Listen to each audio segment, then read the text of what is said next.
Shalom Sobat Muda dimanapun kalian berada. Kembali lagi di SBP OTW bersama saya Vikaris Beni Amor.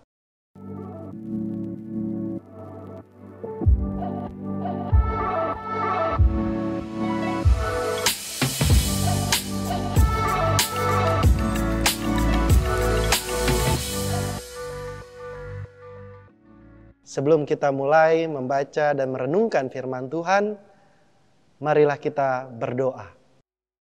Tenangkanlah segala suara dalam hati dan pikiran kami ya Tuhan. Berbicaralah ya Tuhan, kami siap untuk mendengarkan. Amin. Rekan-rekan pemuda, pembacaan Alkitab terambil dari Injil Matius pasal 28 ayat 11 sampai 15 yang menyatakan, ketika mereka di tengah jalan, datanglah beberapa orang dari penjaga itu ke kota dan memberitahukan segala yang terjadi itu kepada imam-imam kepala. Dan sesudah berunding dengan tua-tua, mereka mengambil keputusan lalu memberikan sejumlah besar uang kepada serdadu-serdadu itu. Dan berkata, kamu harus mengatakan bahwa murid-muridnya datang malam-malam dan mencurinya ketika kamu sedang tidur.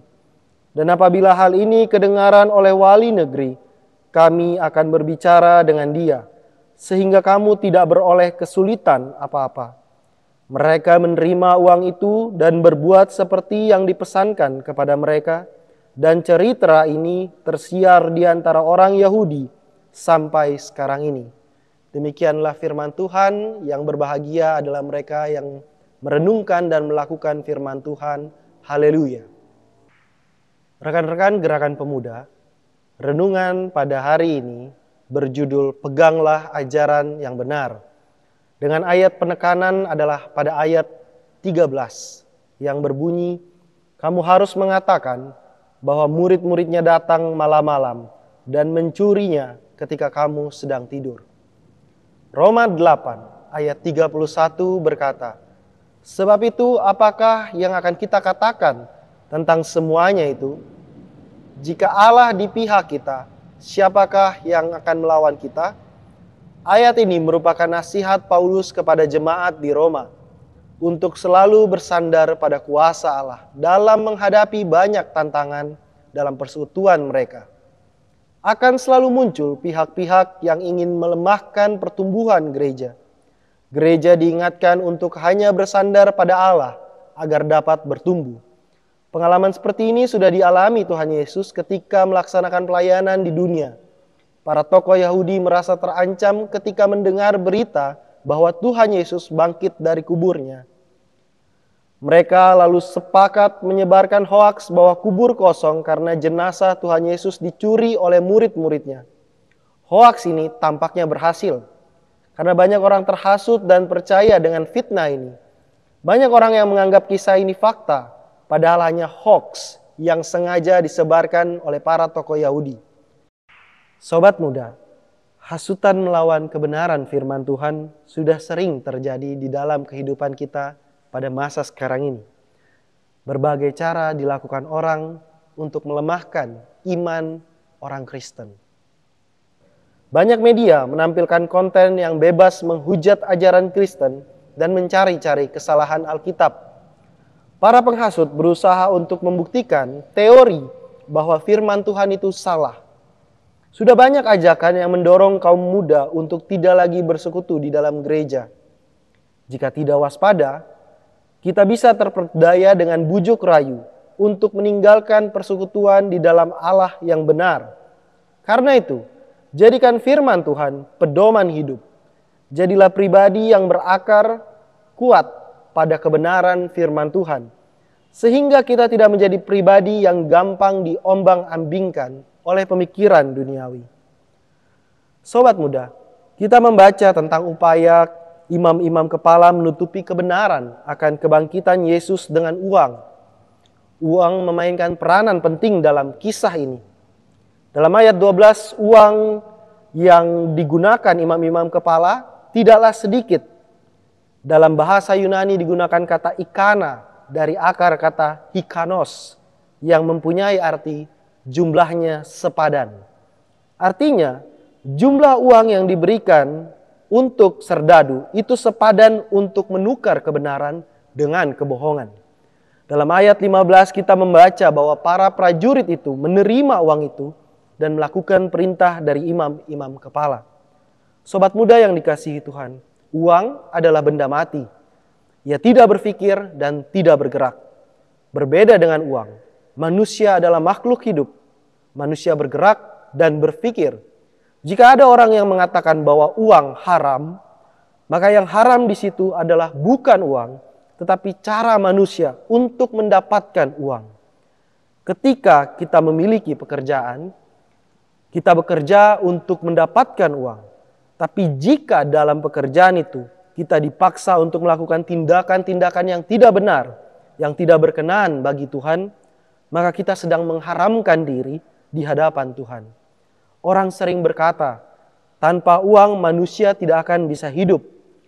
Itu benar bagi mereka yang tidak percaya pada kebenaran kuasa Tuhan. Namun bagi kita, para pemuda-pemudi Kristen yang hidup dalam kebenaran Yesus, kita hidup karena iman dan pengharapan kita kepada Tuhan. Kita tidak akan menukar kebenaran dengan uang.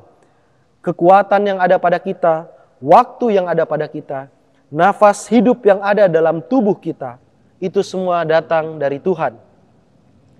Sobat muda yang dikasihi Tuhan, masing-masing dari kita tentu memiliki sosial media seperti Instagram, TikTok, Facebook, Twitter, dan sebagainya. Dalam setiap sosial media, biasanya kita akan men-share story tentang kehidupan kita atau hal-hal yang menarik untuk kita bagikan. Dalam ayat 15, para prajurit membagikan logos atau cerita. Dalam bahasa kita sekarang, para prajurit atau serdadu ini men-share cerita. Namun cerita yang mereka bagikan adalah hoax atau cerita bohong. Kita belajar dari sini bahwa kebiasaan untuk menyebarkan hoax sudah berlangsung dari zaman Tuhan Yesus ribuan tahun yang lalu. Sebagai pemudi dan pemuda Kristen, kita harus mengambil tindakan yang berbeda dengan para serdadu atau prajurit itu. Kita bisa memulai untuk membagikan kesaksian hidup kita tentang Tuhan di sosial media kita masing-masing. Kita juga bisa memulai untuk membagikan gambar-gambar yang berhubungan dengan Tuhan Yesus. Dengan menyelipkan sedikit kata-kata motivasi. Kita juga bisa membagikan ayat-ayat Alkitab untuk memberikan energi positif yang membagikan kekuatan serta penghiburan. Jangan merasa takut dan gentar saat menyatakan kebenaran Tuhan. Karena di ujung jalan dari kehidupan kita, Tuhan menanti kita dengan setia. Tuhan memberkati kita semua. Amin. Sobat muda, mari kita bersehati, kita berdoa. Kami datang ke hadirat Tuhan yang kudus. Kami mengucap syukur atas penyertaan Tuhan dan kasih setia Tuhan. Kami telah membaca dan merenungkan firman Tuhan. Ajar dan mampukan kami Tuhan untuk menyatakan kebenaran firman Tuhan di dalam kehidupan kami sehari-hari. Ajar kami untuk berkata benar dan bertindak dengan benar. Ajar kami untuk hidup dalam kejujuran kepada Tuhan. Kuatkanlah kami Tuhan untuk melawan godaan dunia yang memaksa kami untuk meninggalkan Tuhan. Kuatkan hati kami Tuhan sebagai pemuda dan pemudi. Dan biarlah kehidupan kami semata-mata memuliakan nama Tuhan saja. Lindungilah kami Tuhan dalam pekerjaan kami. Jagalah keselamatan kami ketika kami pergi ke tempat kerja atau pulang dari tempat kerja. Begitu juga bagi kami yang bersekolah. Berikan kami hikmat dan kebijaksanaan yang hanya datang dari Tuhan. Doa ini kami naikkan di dalam nama Tuhan Yesus. Amin. Sobat muda, sampai bertemu lagi di SBP OTW berikutnya. Terima kasih, Tuhan Yesus memberkati. Halo Gapers, kalian tahu nggak kalau Sabda Bina Pemuda Digital bisa dengan mudah didapatkan dengan mendownload Google Books di Google Play untuk pengguna Android. Dan untuk kalian yang menggunakan iOS, bisa membuka Google Play di browser untuk membeli serta mendownload Google Books di App Store. Gampang banget kan caranya? Cus, langsung aja di-download ya!